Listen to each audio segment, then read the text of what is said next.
Deutsch lernen durch Hören. Wir werden ein Video pro Woche auf unserem YouTube-Kanal veröffentlichen.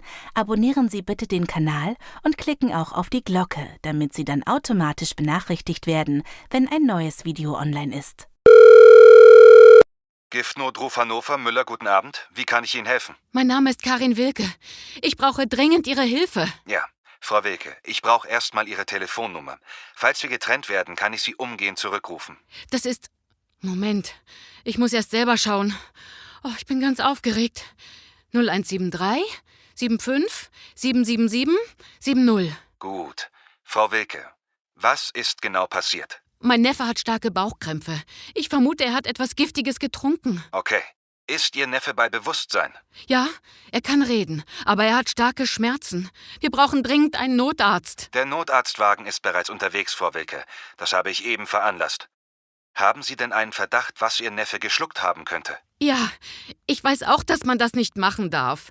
Aber normalerweise bin ich ja ganz alleine in der Wohnung. Frau Wilke, bitte bleiben Sie ganz ruhig. Was genau meinen Sie denn? Ich bin Hobbymalerin. Ja?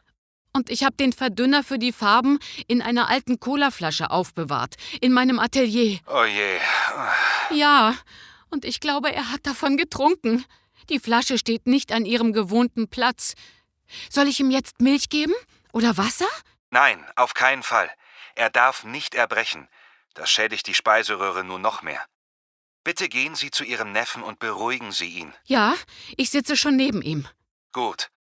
Der Notarzt müsste gleich da sein. Ich höre schon die Sirenen. Danke. Kann ich auflegen? Ja. Bitte sagen Sie dem Notarzt, was Ihr Neffe getrunken hat, und geben Sie ihm die Flasche mit.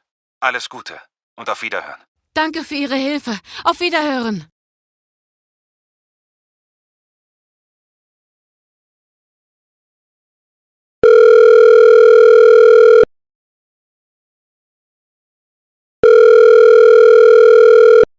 Kaiser? Hallo, Herr Kaiser. Hier ist Frau Vogt von der Kita Kleine Piraten. Hallo, Frau Vogt. Ist mit Kira und Kilian alles in Ordnung? Ja, den beiden geht es gut. Da bin ich aber erleichtert. Sie haben mir eine ganz schöne Angst gemacht. Das tut mir leid, Herr Kaiser. Ich rufe an, weil wir hier in der Kita am Freitag ein Problem haben. Mehrere unserer Erzieher nehmen an einer Fortbildung teil. Und zurzeit sind leider auch viele Erzieher krank. Das bedeutet, dass am Freitag nur sehr wenig Betreuungspersonal in der Kita ist. Und was kann ich da tun? Ich wollte fragen, ob es vielleicht möglich ist, dass Sie Kira und Kilian am Freitag zu Hause lassen? Je weniger Kinder wir vor Ort haben, desto weniger Probleme gibt es. Tja, meine Frau und ich müssen am Freitag beide arbeiten. Allerdings habe ich noch Urlaubstage übrig. Das müsste ich aber erst mit meinem Chef besprechen. Ich melde mich im Laufe des Tages nochmal bei Ihnen. In Ordnung. Vielen Dank für Ihre Bemühungen. Bis später. Bis später.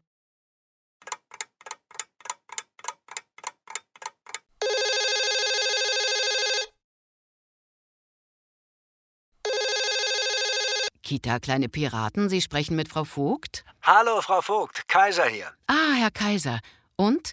Haben Sie etwas erreichen können? Ja, mein Chef hat meinen Urlaub für Freitag genehmigt. Kira und Kilian bleiben also am Freitag zu Hause. Sehr schön. Vielen Dank. Damit helfen Sie uns sehr. Kein Problem. Sowas kam ja bisher noch nie vor. Und ich hoffe auch, dass so etwas nicht nochmal passiert. Wir können ja von den Eltern nicht verlangen, ihren ganzen Urlaub dafür zu verbrauchen. Vielen Dank nochmal. Ach, doch nicht dafür. Dann wünsche ich Ihnen schon mal ein schönes Wochenende, Frau Vogt. Danke, das wünsche ich Ihnen auch. Auf Wiederhören. Auf Wiederhören.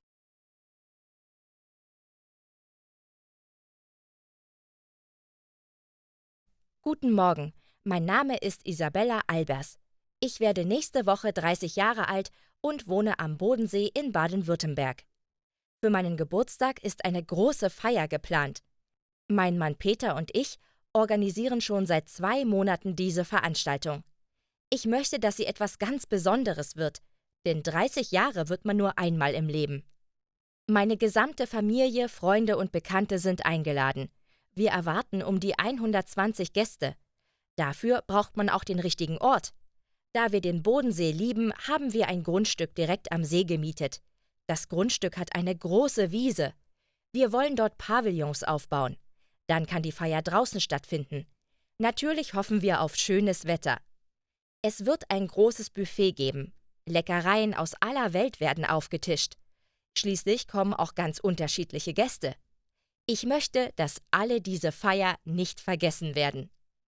Bisher habe ich noch keine große Party veranstaltet. Ich hätte nicht gedacht, dass es so lange dauert, alles zu planen. Aber es wird sich auf jeden Fall lohnen. Mir war es wichtig, dass alle nochmal zusammenkommen. Denn nächstes Jahr werde ich aus beruflichen Gründen 1 bis 2 Jahre wegziehen. Mein Mann kommt mit. Da ich aber nicht weiß, ob ich meine Familie und Freunde in der Zeit sehen werde, möchte ich mich von ihnen verabschieden.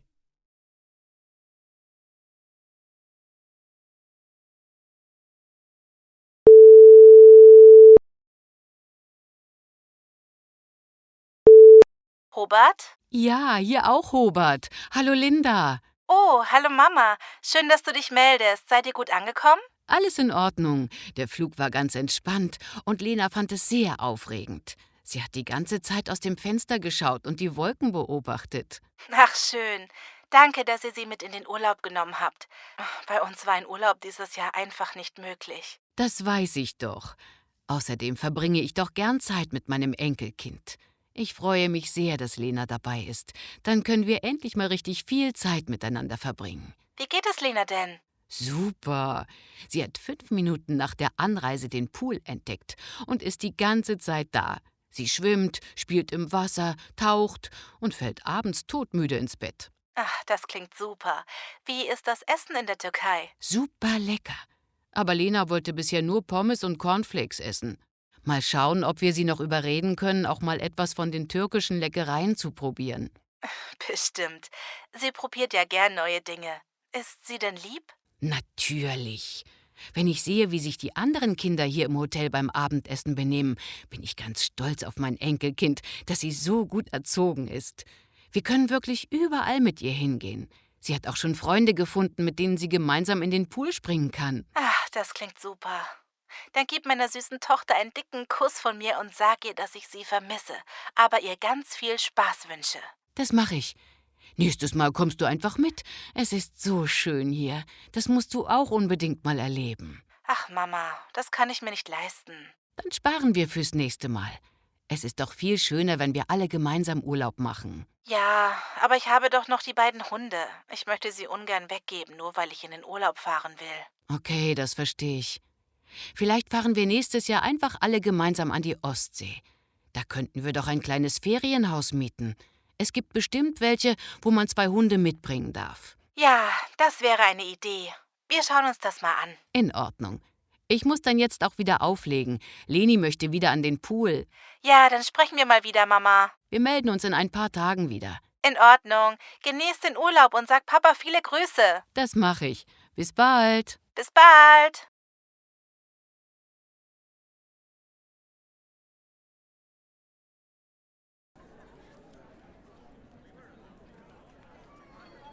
Hallo Charlie, dich habe ich ja lange nicht gesehen. Wie geht es dir?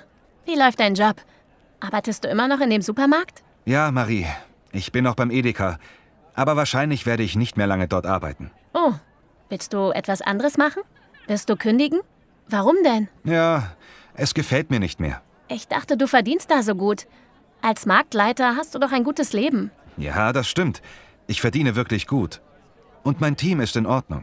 Es gibt keinen Streit. Aber es ist mir einfach zu langweilig, im Supermarkt zu arbeiten. Und die Arbeitszeiten sind extrem. Man hat nie ein richtiges Wochenende. Und was hast du dann vor? Hast du schon einen Plan? Ich weiß noch nicht. Vielleicht gehe ich zum Zirkus. Zum Zirkus? Und was willst du dort machen? Ich dachte, ich werde Akrobat. In der Schule hatte ich eine gute Note im Turnen. Das würde mir Spaß machen. Wie bitte? Akrobat? Meinst du das ernst? Das ist aber ziemlich gefährlich. Ich weiß nicht, ob das eine gute Idee ist. Das ist mir egal. Außerdem ist jede Arbeit gefährlich. Deine Arbeit ist auch gefährlich. Du arbeitest doch im Altenheim. Ja, im Seniorenstift. Ich bin immer noch Altenpflegerin. Na, siehst du. Hast du schon einmal dran gedacht, was dir da alles passieren kann? Das ist doch auch gefährlich. Die ganzen Krankheiten und Bakterien sind überall. Und du machst deine Arbeit doch auch gerne, oder? Ja, natürlich. Ich liebe meinen Beruf. Obwohl du da den ganzen Tag lang nur auf alte Menschen aufpassen musst? Ich passe ja nicht nur auf die alten Menschen auf. Ich helfe ihnen und mache ihnen das Leben schön. Das ist doch bestimmt manchmal sehr anstrengend. Und deine langen Schichtdienste sind auch nicht gesund. Ja, da hast du recht. Es ist nicht immer einfach. Aber ich mag die Arbeit. Ich bin gerne im Heim. Irgendetwas Schönes passiert jeden Tag. Und langweilig wird es dort nie. Siehst du? Und das denke ich vom Zirkus genauso.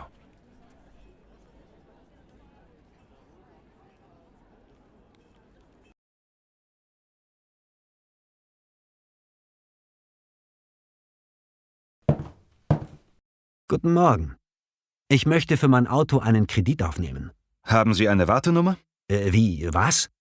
Oh, ich muss eine Nummer ziehen? Ja, natürlich. Sie müssen zunächst eine Nummer am Automaten ziehen und dann warten, bis diese aufgerufen wird.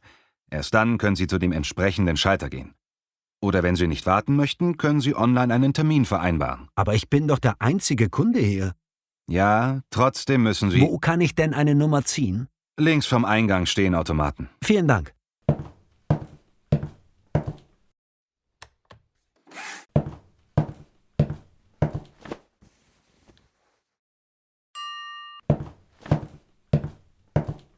Guten Morgen. Wie kann ich Ihnen helfen? Guten Morgen. Ich brauche ein neues Auto. Ich habe mir schon eins ausgesucht, einen Golf Kombi. Dafür möchte ich einen Kredit beantragen. Sind Sie bei unserer Bank schon Kunde? Haben Sie ein Konto bei uns? Ja, ich bin seit 12 Jahren bei Ihnen. Können Sie mir bitte Ihre Kontonummer sagen? Dann finde ich Sie im Computer schneller. Oder haben Sie Ihre Karte zur Hand? Die Nummer kann ich auswendig. 1641 7547. Ah, da habe ich Sie ja schon. Pedro Silva, genau. Das ist ein Girokonto. Wer ist denn Ihr Arbeitgeber? Ich arbeite bei Reinhardt und Sohn Elektronik. Mein Gehalt wird monatlich überwiesen. Ah ja, hier steht es ja. Das reicht aber gerade für Ihre Ausgaben. Sie haben ziemlich hohe Fixkosten jeden Monat, also Kosten, die immer wieder regelmäßig anfallen. Ja klar, Miete und Strom und Wasser und so. Das geht alles von meinem Konto ab. Und Lebensmittel auch.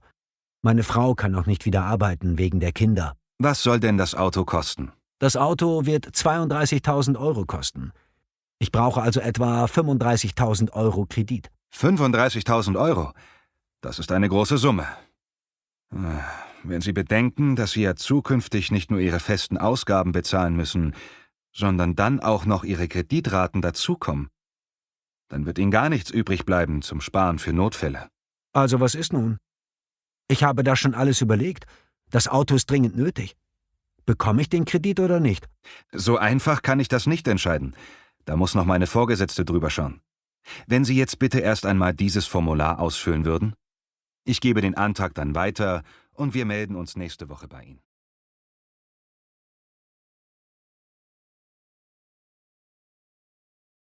Schultüten. Eine deutsche Tradition. Wenn ein Schüler in Deutschland eingeschult wird, dann sieht man ihn fast immer mit einer Schultüte. Das ist eine über 200 Jahre alte Tradition in Deutschland und vor allem für Menschen, die nicht in Deutschland geboren wurden, sind die aufwendig gebastelten Tüten, gefüllt mit Süßigkeiten, etwas Ungewohntes. Woher kommt dieser Brauch und was ist eine Schultüte genau? Warum ist sie den Deutschen so wichtig? Schultüten oder wie sie früher genannt wurden, Zuckertüten, gab es erstmals im Osten Deutschlands, genauer gesagt im Gebiet des heutigen Sachsens. Diese süßen Geschenke gab man Schulanfängern an ihrem ersten Tag mit in die Schule. In jüdischen Gemeinden wurde Kindern schon lange vorher beim Schulstart Süßigkeiten geschenkt. Man geht heute davon aus, dass die Deutschen diese Tradition irgendwann einmal übernommen haben. Die deutsche Geschichte der Schultüte geht bis ins Jahr 1810 zurück, doch ist man sich heute nicht ganz über die Herkunft der Schultüte einig. Schultüten sind häufig aus Pappe gefertigt, meistens haben sie die Form eines Kegels oder einer Pyramide. Kinder und Eltern basteln sie häufig gemeinsam und verzieren sie aufwendig. Man kann auch schon fertige Tüten im Internet kaufen. Viele Kinder basteln ihre eigene Schultüte im Kindergarten. Die Eltern füllen sie dann mit Süßigkeiten, Stiften, Büchern, Gutscheinen, Geld oder anderem Schulmaterial, die dem Schulanfänger Glück bringen sollen und ihm einen guten Start ermöglichen. Die beliebtesten Geschenke sind Brotdosen, Turn- und Geldbeutel, Glücksbringer, Trinkflaschen, Gummibärchen oder Kekse. Für viele Kinder ist der Start ins Schulleben schwer und manche haben auch Angst davor. Die kleinen Geschenke machen ihnen dann Freude und nehmen ihnen die Furcht. Das Aussehen der Tüten hat sich auch über die Jahre verändert. Man kann heutzutage Tüten mit den beliebtesten Film- oder Serienfiguren kaufen oder mit dem eigenen Namen des Kindes. Es gibt zum Beispiel Schultüten mit Star Wars oder Hello Kitty Aufdruck.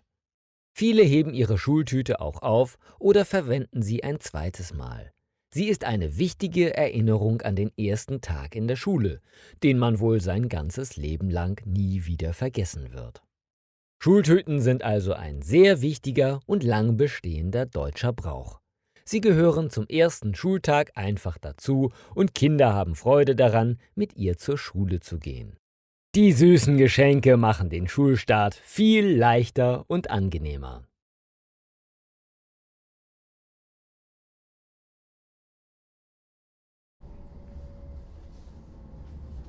Ich bin unterwegs zu Opa ins Pflegeheim.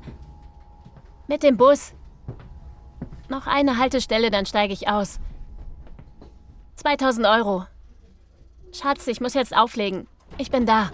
Wenn ich hier fertig bin, rufe ich dich wieder an. Ich dich auch.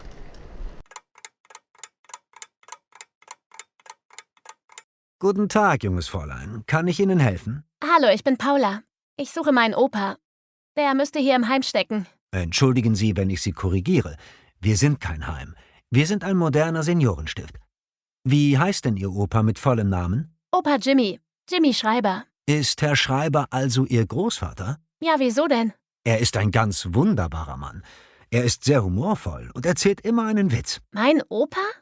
Opa Jimmy? Ja, Herr Schreiber ist ein ganz besonderer. Ein ganz besonderer? Er hat immer viele schöne Ideen. Zum Beispiel, wir haben gestern ein mittelalterliches Fest in Köln besucht. Und er hat Theaterstücke für die Bewohner geschrieben. Einige machen gern mit und die restlichen Bewohner kommen gern zum Zuschauen. Das ist ja schön. Ist er jetzt da oder ausgeflogen? Er ist entweder in seinem Zimmer oder in der Cafeteria. Übrigens hat er heute Geburtstag. Er ist bestimmt sehr froh, wenn er Sie sieht. Das weiß ich. Ich bin deswegen hier. Da würde ich ihm gerne eine Freude machen. Ach so, das ist aber schön. Wir wollen ihn mit einem Abendessen mit allen Bewohnern überraschen. Das klingt ja gut. Kann ich ihn jetzt endlich sehen? Ich schaue gleich mal nach, ob er in seinem Zimmer ist.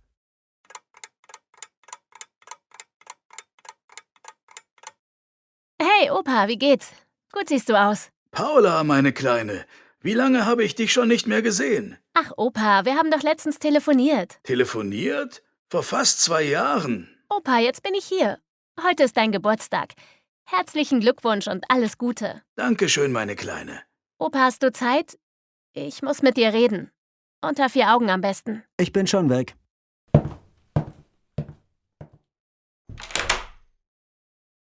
Warum bist du hier? Ich brauche deine Hilfe. Wie viel? Was, wie viel? Wie viel Geld brauchst du? Vor dir kann man aber auch nichts verbergen. Du kommst doch nur, wenn du Geld brauchst. Aber ich helfe dir gern. Wozu brauchst du denn das Geld? Mein Auto ist in der Werkstatt und ich habe nicht genug Geld, um es wieder abzuholen. Wie viel Geld brauchst du, um dein Problem zu lösen? Ich brauche 2000 Euro. 2000 Euro? Ich zahle es dir ja bald zurück. Aber wenn du mir so lange einfach... Geschenkt. Gut, 2000 Euro. Es könnten auch ein paar mehr sein. Das dachte ich mir schon. Gut, hier sind 2005 Euro. Was ist das denn für ein komischer Betrag? Na, du wolltest doch ein paar Euro mehr. Mit paar habe ich doch nicht 5 gemeint. Wenn du sie nicht willst, dann behalte ich sie eben. Doch, doch. Wann kannst du mir das Geld geben?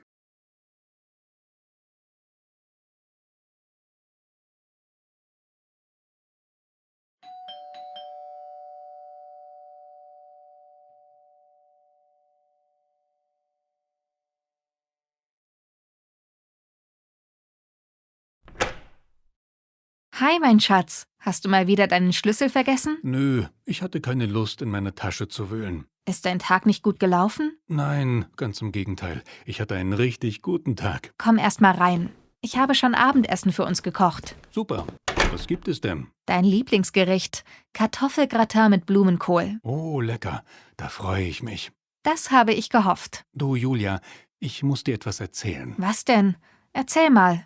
Ich hatte heute ein langes Gespräch mit dem Chef. Mit Herrn Schreiber? Nein, mit Herrn Klein.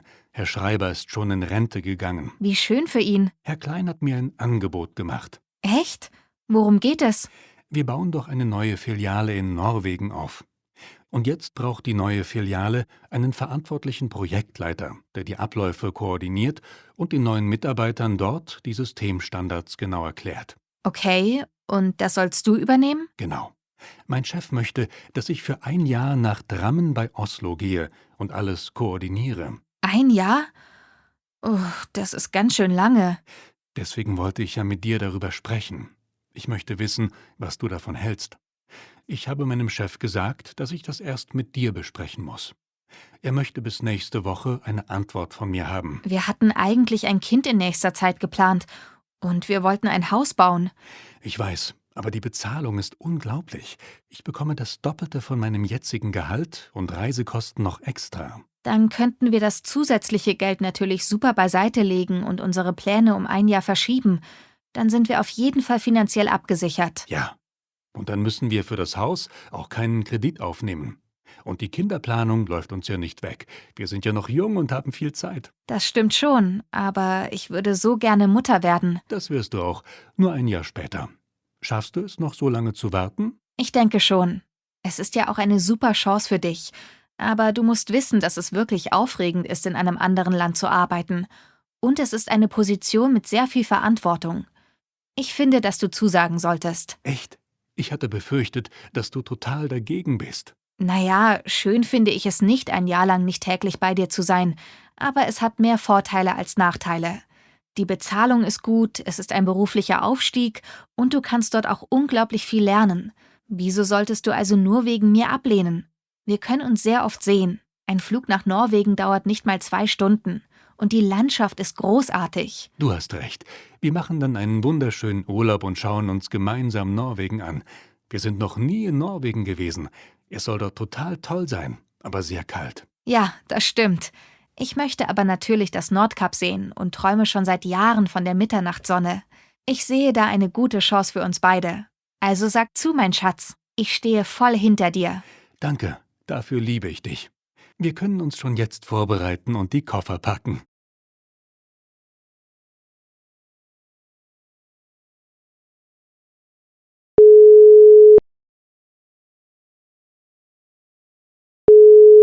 Lutz? Hallo Sascha, hier ist Hanna. Oh, hallo Hanna. Schön, dass du anrufst. Wie geht's dir? Mir geht es super. Und dir? Alles bestens. Was hast du denn? Ich habe doch nächste Woche Geburtstag und wollte dich fragen, ob du am Samstag zu meiner Feier kommst. Ach, das würde ich total gerne. Aber ich muss am Samstag leider den ganzen Tag arbeiten. Und nach der Arbeit? Du musst ja auch nicht ewig bleiben. Aber über einen kurzen Besuch würde ich mich sehr freuen. Ich arbeite bis 19 Uhr. Und die Kinder sind an dem Wochenende auch beide da. Ich könnte also frühestens um 20 Uhr bei dir sein. Aber dann müssen die Kinder schon ins Bett gehen. Kann dein Mann nicht auf die Kinder aufpassen? Doch, aber das macht er ja schon den ganzen Samstag. Ich möchte dann auch den Abend gern mit ihm verbringen und meinen Kindern wenigstens noch gute Nacht sagen, wenn ich sie den ganzen Tag schon nicht gesehen habe. Schade, aber ich verstehe das. Aber ich habe eine andere Idee. Was hältst du davon, wenn wir am Sonntag ganz gemütlich frühstücken gehen? Oh ja, das klingt super. Ich lade dich auch ein. Danke, das ist nett von dir. Ich freue mich schon drauf. Ich hol dich dann am Sonntag um 10 Uhr ab, okay? Ja, gerne. Ich freue mich auch sehr darauf. Bis dann, Sascha. Bis dann, Hanna.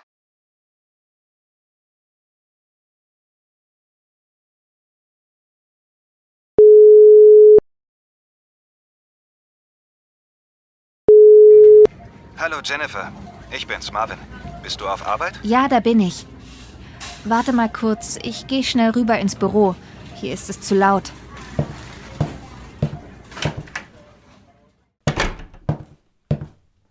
Hallo Marvin, ich hoffe, bei dir läuft alles. Ja, alles gut. Wann fängst du wieder an zu arbeiten? Ich fange am Montag wieder an.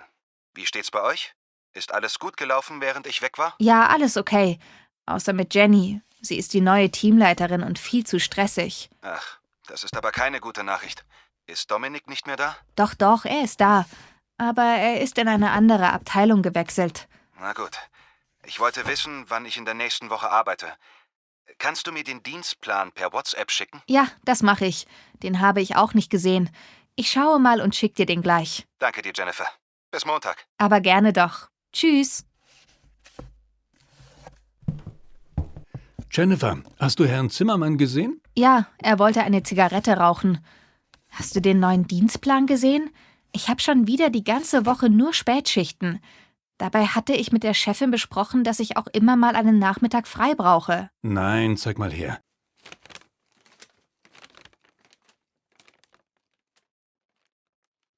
Ich habe 3 Frühschichten, 2 Spätschichten und einen Tag frei. Die Frühschicht am Donnerstag passt mir auch gar nicht. Da habe ich eigentlich einen Zahnarzttermin. Das habe ich der Chefin letzte Woche extra nochmal gesagt. Das ist sehr komisch. Ja, eigentlich schon. Ich weiß nicht, was bei diesem Plan schiefgelaufen ist, aber ich brauche am Donnerstag entweder frei oder eine Spätschicht. Ich habe meinen Termin beim Zahnarzt bereits 3-mal verschoben. Hey, dann lass uns doch unseren Dienst am Donnerstag einfach tauschen. Ich würde mich sehr über eine Frühschicht freuen und du kannst deinen Termin wahrnehmen. Das ist eine super Idee. Ich trage das direkt mal in den Dienstplan ein. Sag mal, zu welchem Zahnarzt gehst du denn? Ich bin mit meinem Zahnarzt leider überhaupt nicht zufrieden. Wenn ich einen Termin dort habe, sitze ich trotzdem noch über 1 Stunde im Wartezimmer. Und die Arzthelferinnen dort sind sehr unfreundlich. Ich fühle mich nicht mehr wohl dort. Ich gehe zu Dr. Kunze in die Karl-Marx-Allee. Ich bin seit Jahren dort und immer sehr zufrieden. Die Arzthelferinnen sind sehr nett. Man bekommt schnell einen Termin und muss nur ein paar Minuten warten. Außerdem ist der Arzt super freundlich und sehr entspannt. Er schafft es, mir meine Angst zu nehmen. Ich gehe nämlich seit einer sehr schmerzhaften Wurzelbehandlung vor 5 Jahren überhaupt nicht mehr gern zum Zahnarzt.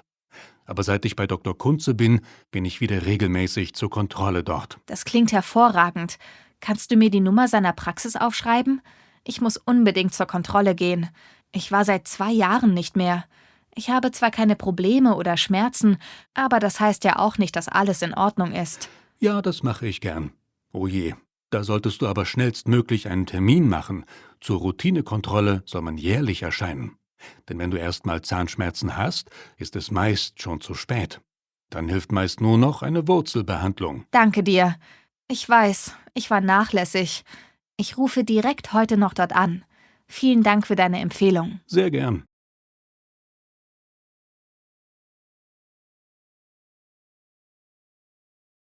Guten Tag, ich bin Franziska Müller.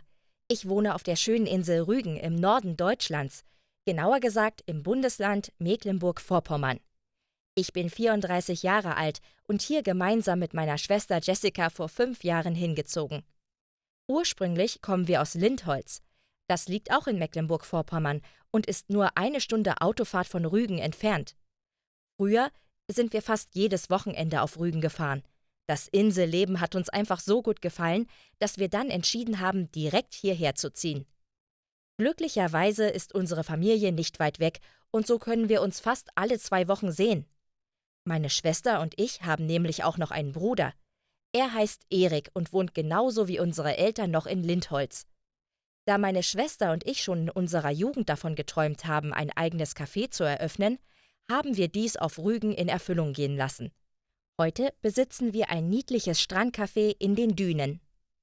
Wir freuen uns immer, wenn Gäste uns besuchen. Bei uns gibt es nur Selbstgemachtes. Wir backen und kochen selber. Daher kann es in den Sommermonaten, wenn viele Touristen Rügen besuchen, ziemlich stressig werden. Oft arbeiten wir 14 Stunden am Tag. Doch das lohnt sich, denn im Winter sieht es ganz anders aus und wir müssen für diese Monate mitverdienen.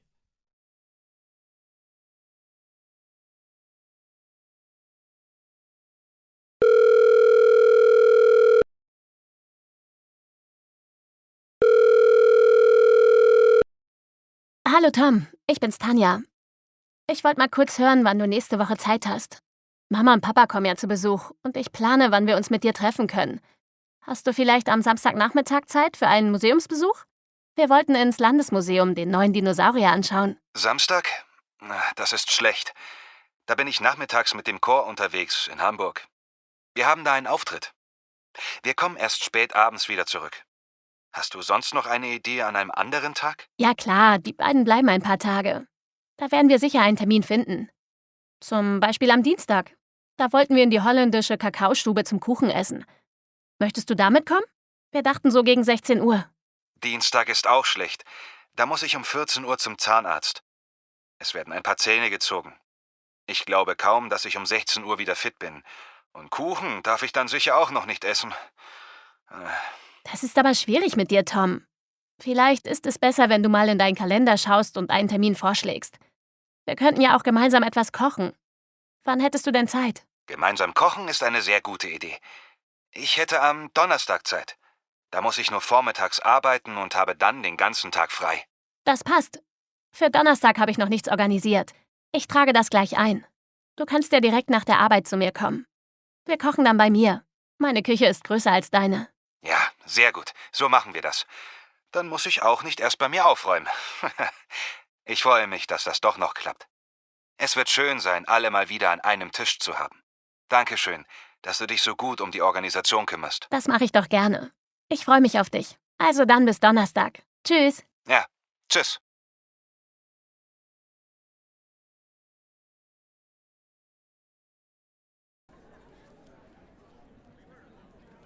Hi Danny, wie geht's? Hallo Anna, das ist ja eine Überraschung.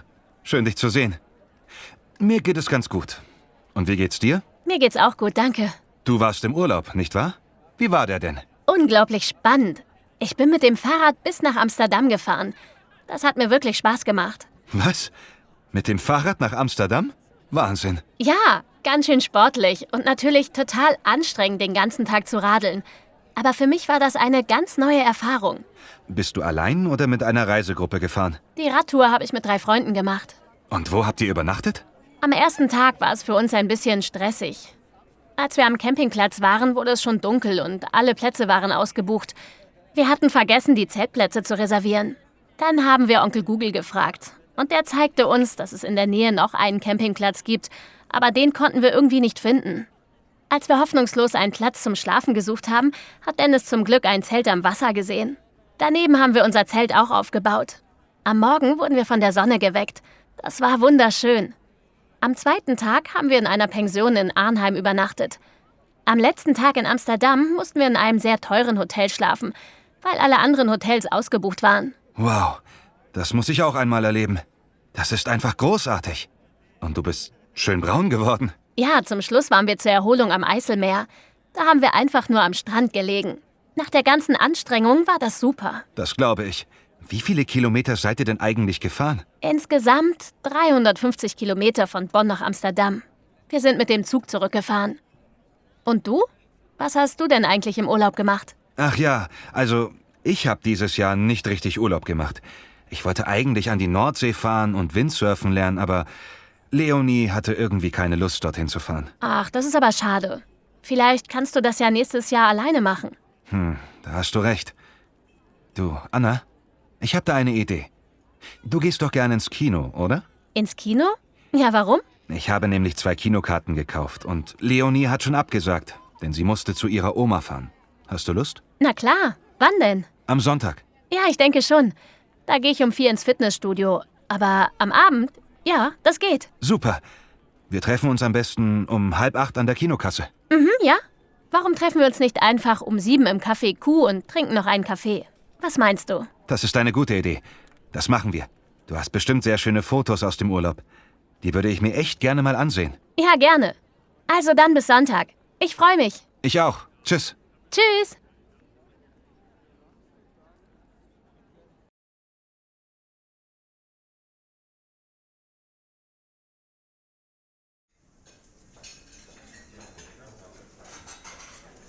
Hallo? Entschuldigen Sie, Ja, bitte. wir würden gerne bestellen. Wir hätten gern die Speisekarte. Gern.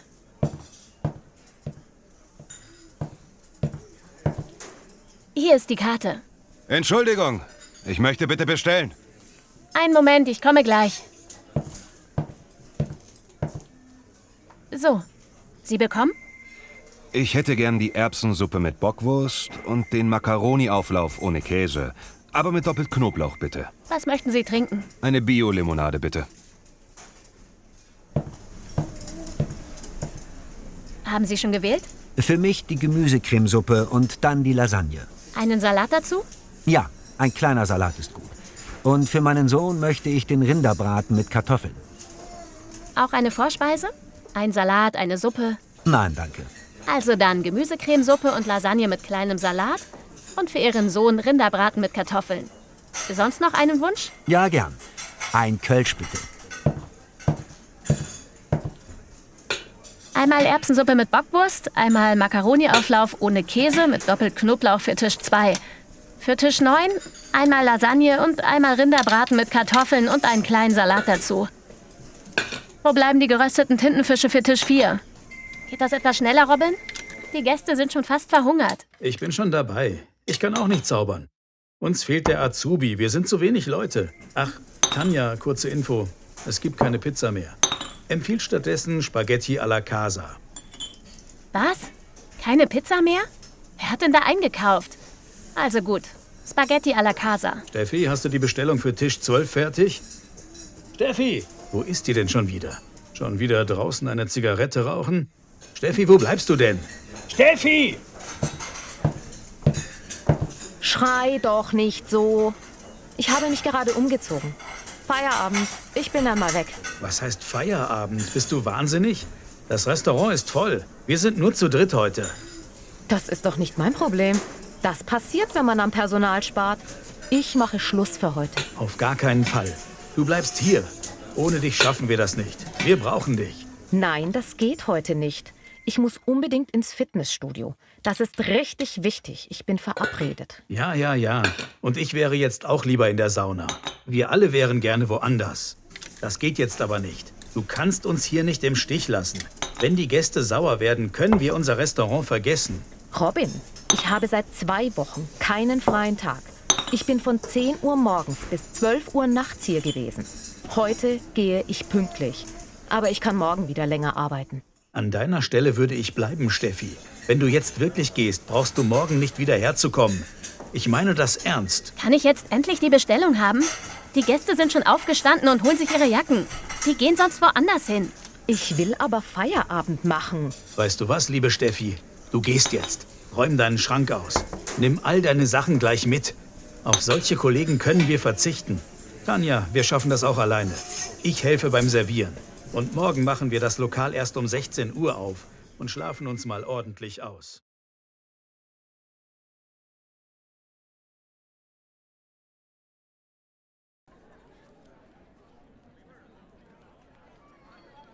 Hallo, Lisa. Hallo, Jörg. Schön, dass ich dich auch mal wieder sehe. Wie lange ist das jetzt her? 6 Jahre bestimmt. Alles okay bei dir? Ja, alles prima. Und, wie geht es dir? Bestens. Bist du immer noch bei Ryanair? Nein, da habe ich aufgehört. Ich mache jetzt eine Ausbildung zum Reiseverkehrskaufmann. Echt? Das ist ja interessant. Aber du warst doch Flugbegleiter, oder? Ja, stimmt. Und das habe ich auch gerne gemacht. Aber die Arbeitszeiten sind halt doch sehr extrem. Und man ist ständig unterwegs. Meine Frau hat gesagt, entweder ich suche mir einen anderen Beruf oder sie geht. Wir haben uns oft wochenlang gar nicht gesehen. Die Ausbildung jetzt ist zwar auch nicht ganz einfach, ich muss sehr viel lernen. Aber wenn ich fertig bin, kann ich das Reisebüro meines Onkels übernehmen. Der will sich zur Ruhe setzen. Das ist hier am Ort, ganz nah bei meiner Wohnung. Und wo machst du die Ausbildung? In Stuttgart. Da muss ich zwar immer pendeln, aber wenn ich fertig bin, kann ich zu Fuß zur Arbeit. Wie lange dauert denn die Ausbildung? Insgesamt 3 Jahre. Und man verdient natürlich nicht viel in dieser Zeit. Aber ich bin ja nächstes Jahr fertig. Und dann wird alles besser. Stimmt, du bekommst ja nur Ausbildungsgehalt. Wie macht ihr das denn mit der großen Wohnung? Das geht schon. Katja arbeitet ja bei der Bank. Da verdient sie gut. Wir müssen natürlich ein bisschen sparen. Die Fahrkosten nach Stuttgart sind ganz schön teuer. Aber wir machen nebenbei noch Zimmervermietung zur Messezeit. Das bringt ein bisschen extra Geld in die Kasse. Ah, okay. Das hört sich aber auch ein bisschen stressig an. Ach nein, ich bin sehr zufrieden. Und du? Arbeitest du noch beim Aldi? Nein, da habe ich aufgehört. Und was machst du jetzt? Ich habe eine Umschulung gemacht. Ich arbeite jetzt beim Jobcenter als Fallmanagerin. Ach, warum das denn? Du warst doch die beste Verkäuferin in ganz Karlsruhe. Ja, klar. Ist doch wahr. Ich kenne viele, die nur wegen dir zum Aldi gegangen sind. Manche sogar mehrmals am Tag. Ich weiß noch, wie zufrieden dein Chef mit dir ist. Du warst doch sogar mehrfach Mitarbeiterin des Monats. Ja, ja. Das war auch eine schöne Zeit. Ist lange her. Also nun erzähl schon. Warum hast du jetzt eine andere Arbeit? Ach, das ist eine lange Geschichte. Ich habe mir vor 3 Jahren beim Auffüllen der Regale die Hand gequetscht. Die musste operiert werden.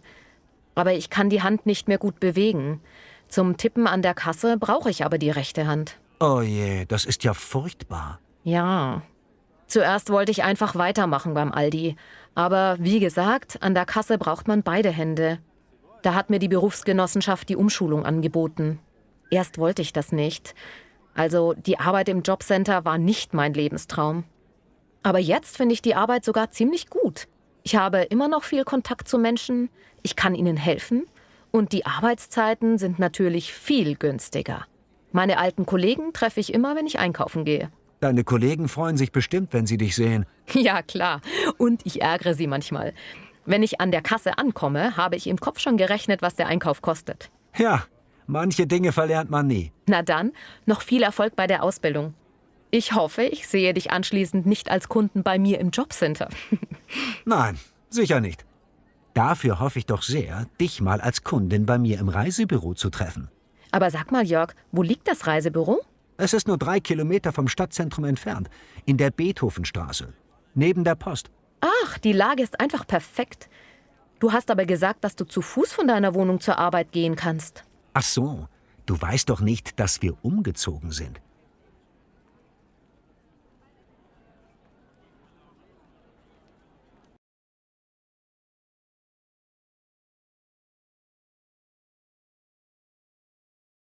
Fremdschämen. Fremdschämen bedeutet, dass einem etwas peinlich ist, was man selber gar nicht getan hat. Wenn mir selber etwas Dummes passiert, dann schäme ich mich. Am liebsten wäre ich dann unsichtbar. Zum Beispiel, wenn meinem Freund etwas Unangenehmes passiert, tut es mir leid für ihn. Aber ich muss mich nicht dafür schämen. Er kann nichts dafür, wenn er im Restaurant mal kleckert. Er macht so etwas nicht absichtlich. Es reicht, dass er sich selber schämt. Anders ist es aber, wenn ich mit meiner Freundin in ein Café gehe. Meist sitzt sie dann dort und lästert über die anderen Gäste. Schau mal, die Dicke da hinten, muss die jetzt unbedingt noch Sahnetorte essen? Oder sieh dir den Mann da drüben an, diese Frisur ist ja super hässlich. Sie sagt so etwas sehr laut, sodass es alle hören können. Und alle schauen dann zu uns an. Mir ist das peinlich, obwohl ich selber ja gar nichts getan habe. Ich schäme mich dann für meine Freundin. Einfach nur, weil ich dabei war. Das nennt man Fremdschämen. Wann hast du dich zuletzt fremdgeschämt? Schreibe es uns in die Kommentare.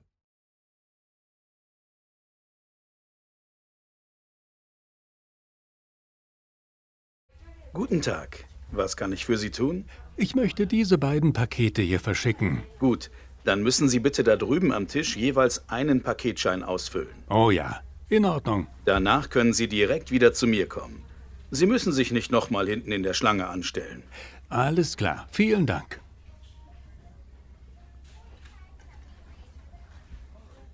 Haben Sie die Scheine ausgefüllt? Ja, hier sind sie. Sehr gut. Fangen wir mit dem kleineren an. So, dann klebe ich den hier oben auf Ihr Paket. Soll es als Paket oder als Päckchen verschickt werden? Was ist denn da der Unterschied? Ein Paket hat eine Sendungsverfolgung und ist bis 500 € versichert. Ein Päckchen nicht. Ah, verstehe.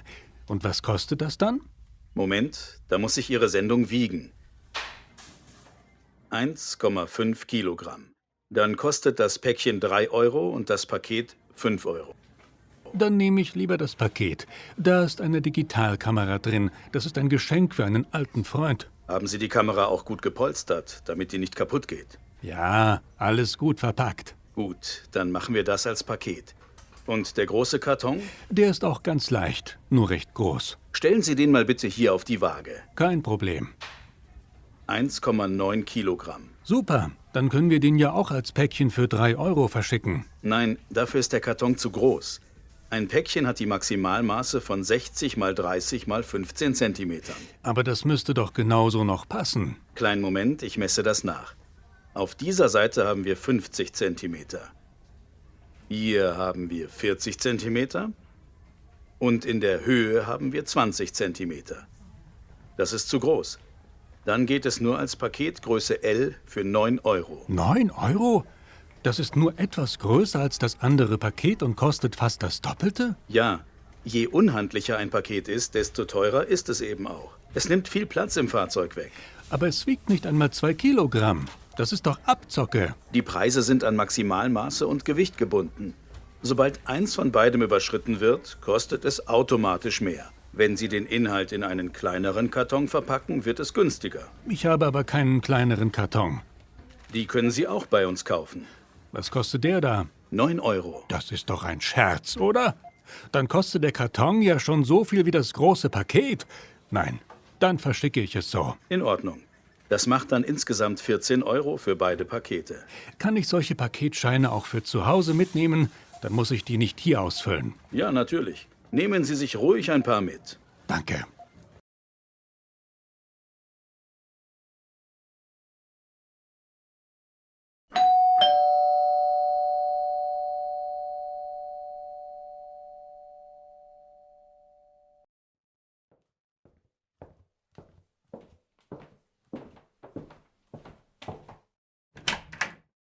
Hallo Daniel, schön, dass du da bist. Wir haben schon auf dich gewartet.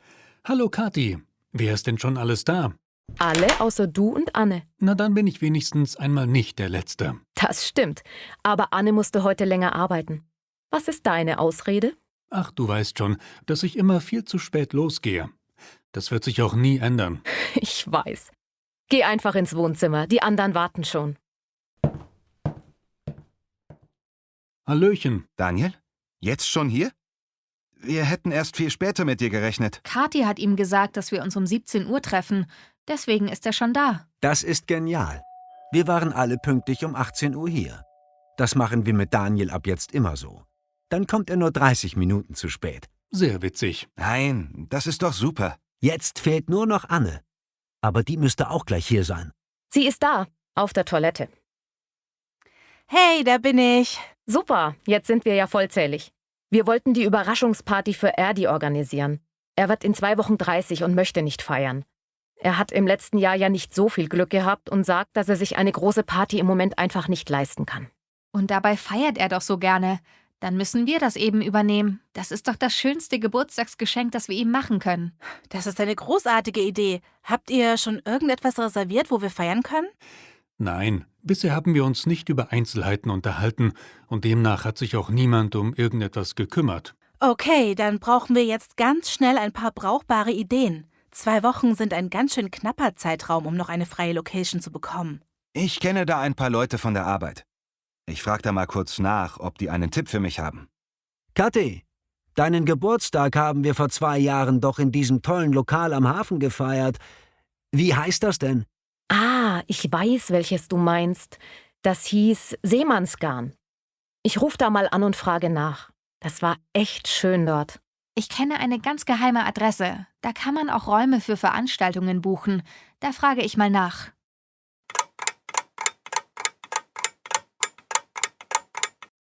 Bei meinen Kontakten von der Arbeit ist leider nichts zu machen. Ist zu kurzfristig.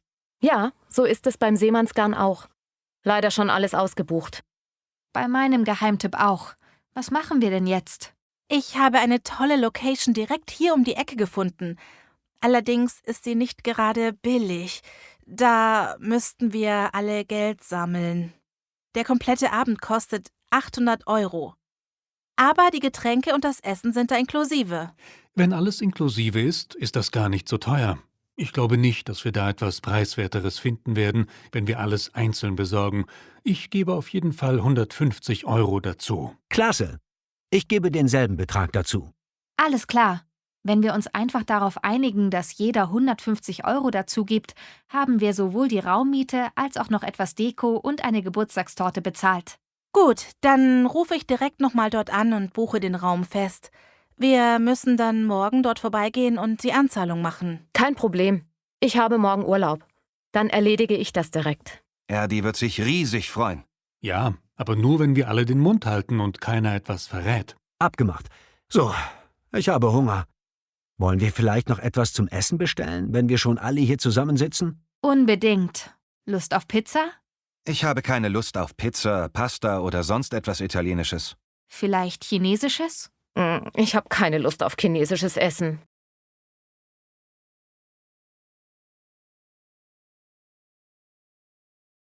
Vegane Ernährung. Martin lebt bereits seit 3 Jahren vegan. Das bedeutet, dass er keine tierischen Produkte isst, kein Fleisch, keinen Käse und keine Eier.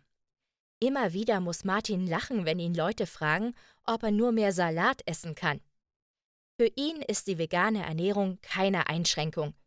Es gibt nichts Besseres als ein Gemüsecurry mit Linsen als Hauptspeise oder einen Obst-Schokolade-Shake als Dessert. Vor allem seine Oma ist immer wieder erschrocken. »Das kann doch nicht gesund sein«, fragt sie oft. Seitdem Martin vegan ist, fühlt er sich aber viel fitter als vorher. Er ist nach dem Essen nicht mehr müde, hat mehr Energie und seine Blutwerte sind perfekt. Nur Vitamin B12 muss er als Nahrungsergänzungsmittel nehmen. Das sollten aber auch die meisten Nicht-Veganer. Und warum verzichtet Martin auf Fleisch und Fisch? Dafür gibt es viele Gründe. Er liebt Tiere und will nicht, dass es ihnen schlecht geht. Andererseits ist es auch für die Umwelt besser, auf Fleischkonsum zu verzichten. Es wird dafür sehr viel Trinkwasser verbraucht und die Kühe stoßen Methan aus. Methan ist ein Treibhausgas, das stark zur Klimaerwärmung beiträgt. Letzte Woche hat Martin ein veganes Festmahl für seine Oma zubereitet. Es hat ihr so gut geschmeckt, dass ihr Enkelsohn nun öfters für sie vegan kochen muss.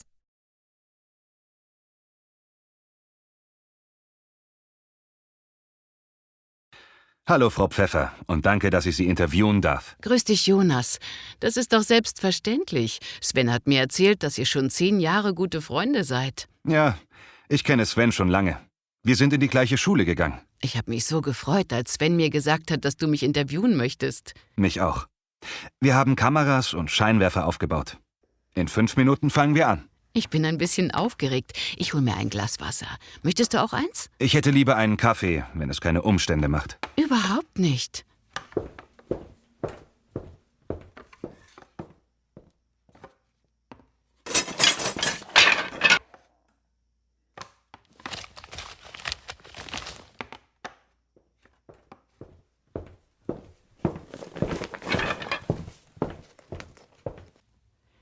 Bitteschön, hier ist dein Kaffee.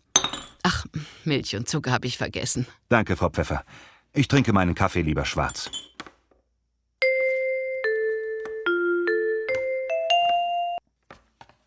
Hallo und herzlich willkommen bei unserer Serie Gute Idee, in der wir euch interessante kleine Geschäfte vorstellen. Heute sind wir bei Frau Pfeffer in ihrem Müsli-Shop. Danke, dass wir hier sein dürfen, Frau Pfeffer. Schön, dass ihr mich besucht. Ich freue mich immer über neue Gesichter. Frau Pfeffer, Sie haben diesen Laden letztes Jahr eröffnet. Erzählen Sie doch mal, was Sie zu diesem Geschäftsmodell inspiriert hat. Genau. Dieses Geschäft gibt es jetzt seit 10 Monaten. Dazu inspiriert hat mich mein Sohn, Sven. Er ist Student und isst seit 10 Jahren zum Frühstück immer Müsli. Allerdings gestaltet es sich immer schwieriger, das richtige Müsli im Supermarkt zu bekommen. Irgendwann wurde seine Lieblingssorte vom Markt genommen und seitdem gab es in jedem Müsli mindestens eine Zutat, die ihm nicht geschmeckt hat. Verstehe. Also habt ihr angefangen, euer Müsli selbst zu mischen? Genau. Wir haben uns alle Zutaten besorgt, die mein Sohn gerne isst. Irgendwann habe ich mal bei ihm gekostet, aber da waren Kokosflocken drin. Die mag ich ja gar nicht. Also hat er mir mein eigenes Müsli zusammengestellt. Und was soll ich sagen? Es war köstlich. Also kommt die Geschäftsidee eigentlich von Ihrem Sohn? Ja, genau. Führen Sie und Ihr Sohn das Geschäft dann gemeinsam? Nein, er konzentriert sich voll und ganz auf sein Studium. Aber am Wochenende oder in den Semesterferien hilft er mir immer. Also haben Sie die Idee gut gefunden und Sie haben dieses Geschäft eröffnet. Richtig, er plant nun noch einen Online-Shop. Er studiert Medientechnik, da kennt er sich natürlich aus. Momentan erstellt er also eine Internetseite. Und dann kann man unser personalisiertes Müsli bald auch online kaufen. Wow, Das klingt vielversprechend. Was ist denn das Besondere an Ihrem Müsli? Jeder Kunde kann sich alle Zutaten des Müslis selbst zusammenstellen. Es gibt eine Auswahl an Grundmischungen, Früchten und Toppings. Ganz individuell nach dem eigenen Geschmack. Für Kunden, die sich nicht entscheiden können, haben wir auch verschiedene Müsli-Rezepte. Und jetzt, wo die Tage wieder kälter werden, haben wir auch ganz besondere Müsli-Sorten entwickelt. Und welche wären das? Es gibt einmal einen Bratapfel-Zimt-Geschmack, dann Vanillekipferl, gebrannte Mandeln und Spekulatius. Diese Sorten haben wir seit letzter Woche im Angebot und sie werden sehr gerne gekauft. Die Reaktion der Kunden ist positiv. Wir werden solche Sondereditionen also künftig öfter anbieten. Spekulatius-Müsli. Das muss ich unbedingt probieren. Haben Sie denn noch eine Packung für mich übrig? Natürlich, hier drüben im Regal. Haben Sie denn mittlerweile auch Stammkunden, die regelmäßig zu Ihnen kommen? Ja, sehr viele sogar. Am Anfang war ich mir nicht so sicher, ob der Laden weiter so gut geht. Aber nach ein paar Wochen hatte sich der Müsli-Laden unter den Studenten schon großen Zuspruchs erfreut. Seitdem kommen täglich neue Kunden und wollen es auch mal ausprobieren. Einige sehe ich fast jede Woche hier. Wenn Ihr Geschäft so gut läuft, eröffnen Sie dann noch weitere Läden oder reicht Ihnen vorerst der Onlineshop? Nein, weitere Läden sind erst einmal nicht geplant. Aber wer weiß? Ich finde Ihre Geschäftsidee auf jeden Fall spitze. Dann hole ich nur noch mein Spekulatius-Müsli. Sehr gerne. Ich wünsche Ihnen noch viel Erfolg mit Ihrem Laden und einen erfolgreichen Start für den Onlineshop. Vielen Dank. Liebe Zuschauer, das war's von uns für heute. Vielen Dank fürs Zuschauen. Übrigens, wir sind jetzt auch auf YouTube. Da können Sie sich auch unsere Videos ansehen. Abonnieren Sie unseren Kanal, damit Sie kein zukünftiges Video mehr verpassen.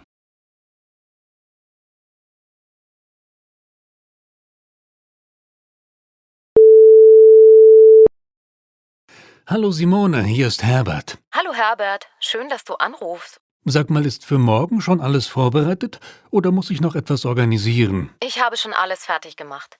Das Geschenk ist verpackt und Blumen habe ich auch schon bestellt. Die kann ich morgen früh abholen. Ich bringe sie dann mit. Wunderbar. Ich freue mich auch schon darauf, das Gesicht von Klaus zu sehen, wenn er das Geschenk auspackt. Damit rechnet er nie. Eine super Idee von dir, die Babuschka-Puppe. Ja, da hat er was zu tun, bis er die ganzen Püppchen auseinandergebaut hat und erst ganz zum Schluss das Ticket für das Musical findet. Das wird eine lustige Abschiedsfeier. Ja, das wird ihn beschäftigen. Jetzt, wenn er in Rente geht, hat er doch viel Zeit. Die kann er mit der Babuschka-Puppe verbringen. Genau.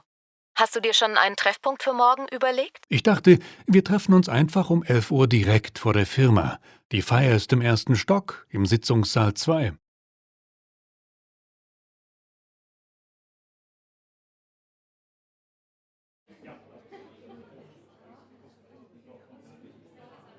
Hallo, Nena. Wie kommst du denn hierher? Jetzt bin ich aber überrascht. Das ist ja schön, dich zu sehen. Was machst du denn hier? Hallo Jasmin. Ich bin mit Pascal verabredet. Wir möchten zusammen lernen. Zu Hause geht das wegen meiner vielen Geschwister nicht. Die sind immer so laut. Da kann man sich nicht konzentrieren.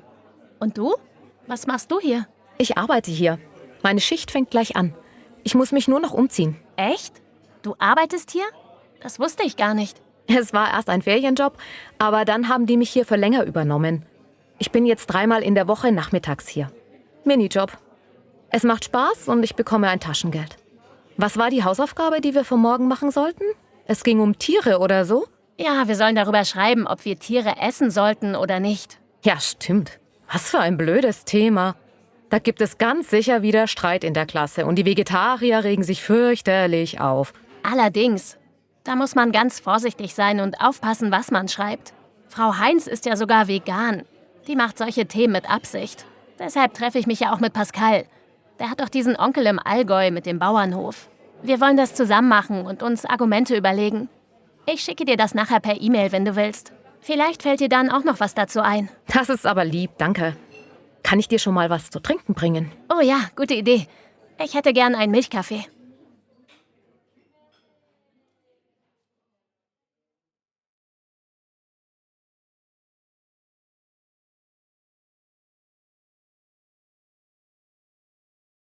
Oh Gott, was ist denn das jetzt wieder? Frau Rembold, ich kann die Datei nicht drucken. Irgendetwas stimmt mit dem Drucker nicht. Haben Sie kurz Zeit? Ich brauche Hilfe. Ja, gleich. Ich komme sofort. Was ist denn jetzt wieder los, Frau Graf? Ich wollte nur die Lieder für die heutige Gruppenaktivität ausdrucken. Aber es kommt gar nichts raus aus dem Drucker. Ist er wieder kaputt? Ich schau mal nach. Nein, der ist nicht kaputt. Sehen Sie, hier auf dem Display steht es doch. Papier ersetzen. Sie müssen nur Papier nachfüllen. Ah, danke. Und wo haben wir das Papier? Haben wir überhaupt welches hier im Büro? Nein, das Papier liegt unten in der Anmeldung. Gehen Sie bitte zu Frau Klein und holen Sie ein Paket Druckerpapier. Ich muss kurz zu Frau Weber. Sie klingelt schon zum 2. Mal. Ach du große Güte, wo kommt denn das Papier rein? Und wie viel nimmt man? Wie geht denn diese Abdeckung auf? Nicht, dass ich den schönen neuen Drucker kaputt mache. Frau Rembold? Ach nein, die ist ja bei Frau Weber. Hilda, hast du kurz Zeit? Auch nicht, schade. Dann warte ich lieber. Frau Rembold, ich weiß nicht, wie die Abdeckung aufgeht. Ich habe bei dem neuen Drucker noch nie... Ja, ich komm schon. Das ist doch ganz einfach. Hier unten ist eine Schublade. Die muss man aufziehen. Machen Sie das mal selber, bitte. Die hier? Ja, genau. Sie müssen ein bisschen stärker ziehen. Ah, jetzt. Gut. Und jetzt sehen Sie auch das Fach für das Papier. Ja, wie viel muss ich denn da reintun? Machen Sie es einfach etwa zu 2/3 voll. Aber vorher müssen Sie das Papier einmal lockern, dann klebt es beim Drucken nicht aneinander fest. So? Ja, genau. Jetzt rein damit und die Schublade wieder zumachen. Das ist kein Hexenwerk. Es stimmt. Wenn man es einmal gemacht hat, ist es ganz einfach. Danke. Nächstes Mal kann ich das alleine machen. Huch, da kommt ja schon der Druckauftrag heraus. Perfekt.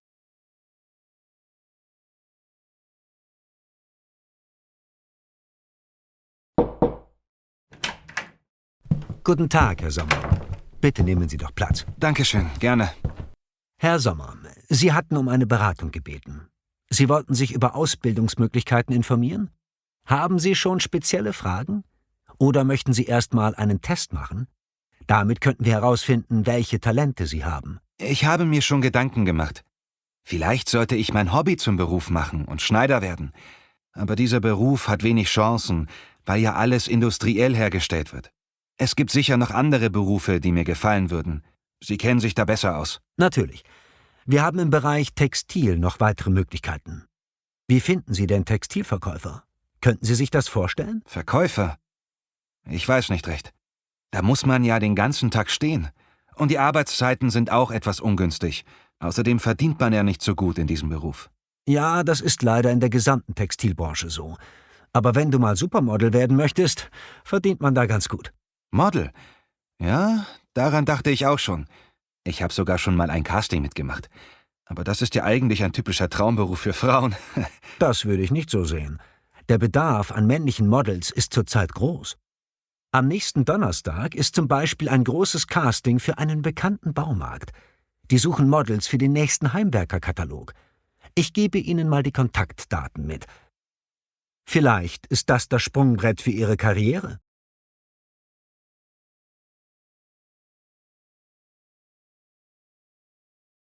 Hier, das Weihnachtsgeschenk ist für dich, mein Liebling. Was? Aber wir hatten doch ausgemacht, dass wir uns zu Weihnachten nichts schenken. Ja, das stimmt schon. Aber ich konnte einfach nicht... Na super. Jetzt stehe ich aber ganz schön blöd da. Ich habe mich nämlich an unsere Abmachung gehalten und habe kein Geschenk für dich. Das macht doch nichts. Ich habe es mir ja so ausgesucht. Das ist doch nicht schön. Ich möchte es eigentlich gar nicht auspacken. Oh doch, glaub mir, das möchtest du. Jetzt bin ich aber schon ein wenig neugierig. Der Karton ist ganz schön schwer. Was ist da drin? Pack es aus, dann weißt du's. Na gut. Aber ich werde dir nach Weihnachten ebenfalls ein Geschenk kaufen. Das ist nur fair. In Ordnung. Nun pack es schon aus. Nein, nicht wirklich. Eine PlayStation 4?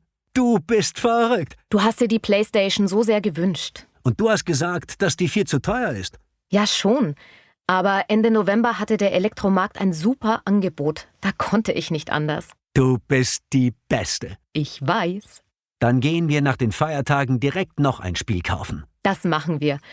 Ich wusste nicht, welches Spiel du möchtest, also habe ich lieber keins gekauft. Die sind ja doch ziemlich teuer. Danke, mein Schatz. Ich freue mich riesig. Das war der Plan.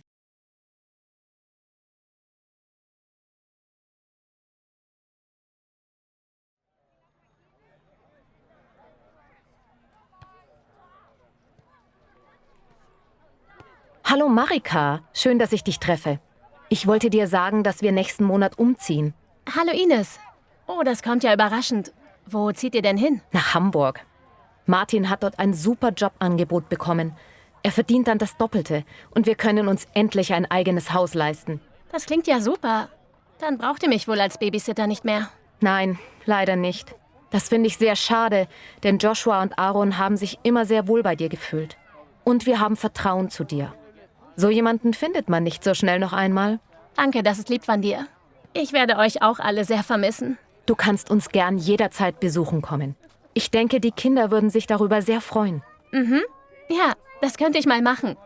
Allerdings habe ich auch schon länger überlegt, umzuziehen. Ich habe auch schon oft an Hamburg gedacht. Das wäre doch wunderbar. Dann komm doch einfach mit. Meinst du? Ich muss mich erst mal um eine Wohnung kümmern und hier alles kündigen. Ein wenig Zeit bleibt dir ja noch. Wenn du möchtest, kannst du am Anfang auch gern bei uns wohnen. Wir haben ein großes Haus gekauft. Da ist genug Platz für uns alle. Und es wäre schön, wenn für die beiden Jungs dauerhaft jemand zu Hause wäre. Das ist quasi dann ein Vollzeit-Babysitter. So könnte man es nennen. In Amerika ist das normal. Da wohnen die Kindermädchen im Haus der Familie und nehmen am Familienleben teil. Das können wir genauso machen. Dann musst du dir keine eigene Wohnung suchen. Was sagt denn Martin dazu? Ich werde heute Abend mit ihm drüber sprechen.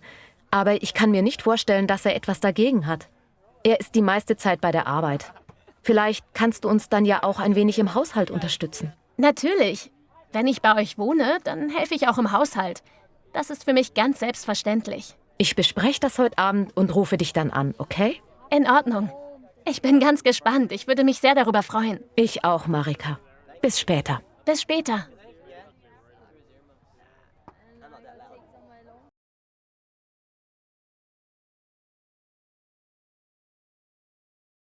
Mitternachtssonne in Norwegen. Gestern sind meine Freunde und ich in München ins Flugzeug gestiegen und wir sind bis hoch in den Norden von Norwegen geflogen. Als wir angekommen sind, war es bereits 10 Uhr abends, doch die Sonne hat noch immer hell am Himmel geschienen. Das war einer der Gründe, weshalb ich unbedingt in den Norden wollte. Die Mitternachtssonne. In der Nähe des Polarkreises geht die Sonne im Sommer niemals unter. Ich habe mir das sehr spannend vorgestellt, denn ich liebe die Sonne. Sie macht mich einfach glücklich. Doch dann kam alles anders und ich kann euch sagen, jetzt hasse ich die Mitternachtssonne. Müde kamen wir in unserem Hotelzimmer an. Wir duschten uns, putzten uns die Zähne und fielen in unsere Betten. Ich war sehr erschöpft von der Reise und wollte nur schlafen, aber unser Hotelzimmer hatte keinen Vorhang. Die gesamte Nacht hat mir die Sonne in mein Gesicht geschienen. Keine Minute konnte ich schlafen. Jetzt fühle ich mich wie ein Zombie. Meine Freunde haben geschlafen wie Babys und sind super gut drauf. Doch heute schlafen wir in einem anderen Hotel. Und es gibt einen Vorhang. Die nächsten Tage des Urlaubs schließe ich schnell Frieden mit der Mitternachtssonne. Es ist einfach wunderbar, wenn man um 1 Uhr morgens noch wandern gehen kann, um vor den Touristen zu fliehen. Ach, ich liebe die Mitternachtssonne.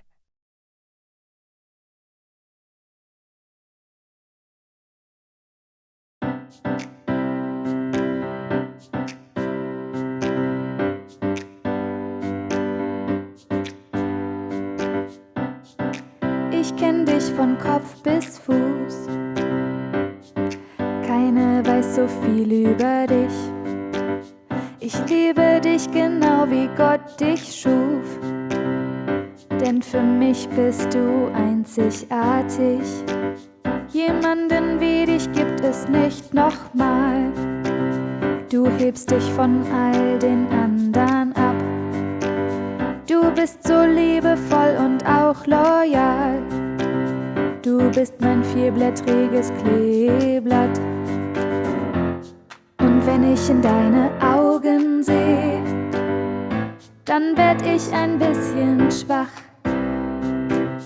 Du ziehst mich so sehr an wie ein Magnet, wie du strahlst und wie du lachst. Ich will nie wieder weg von hier, denn ich gehör zu dir, ich gehör zu dir, ich gehör zu dir, ich gehör zu dir, ich gehör zu dir, ich gehör zu dir, ich gehör zu dir.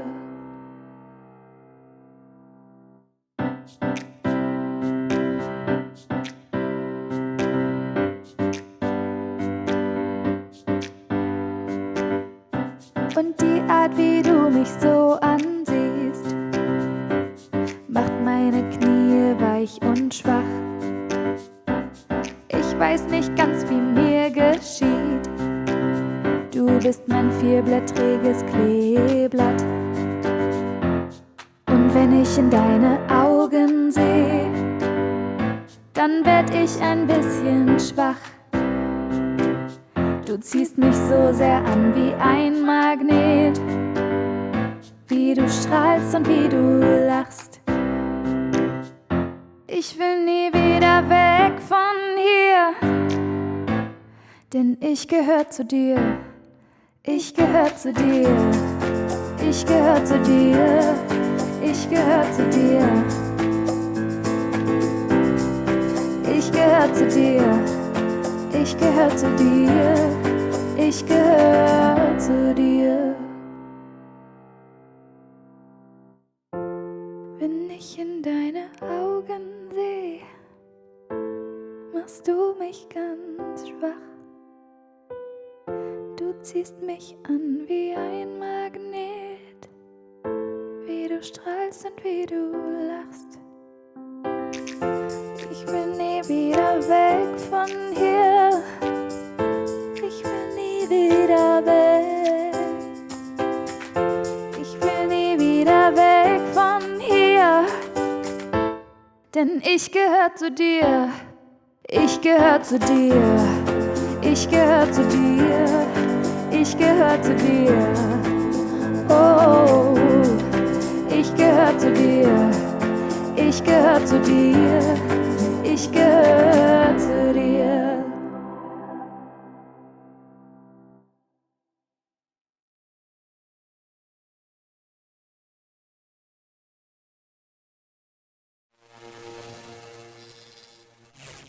Deutsch lernen durch Hören.